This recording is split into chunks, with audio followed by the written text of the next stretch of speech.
பெரியான் என்பார், பழனிமலைநாதன் என்பார், வடபழனி ஆண்டவன் என்பார், சரவண பவன் என்பார்,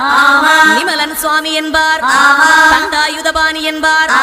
கலியுக வரதன் என்பார், வெற்றி வடிவேலன் என்பார், வீரபடி வேலன் என்பார்,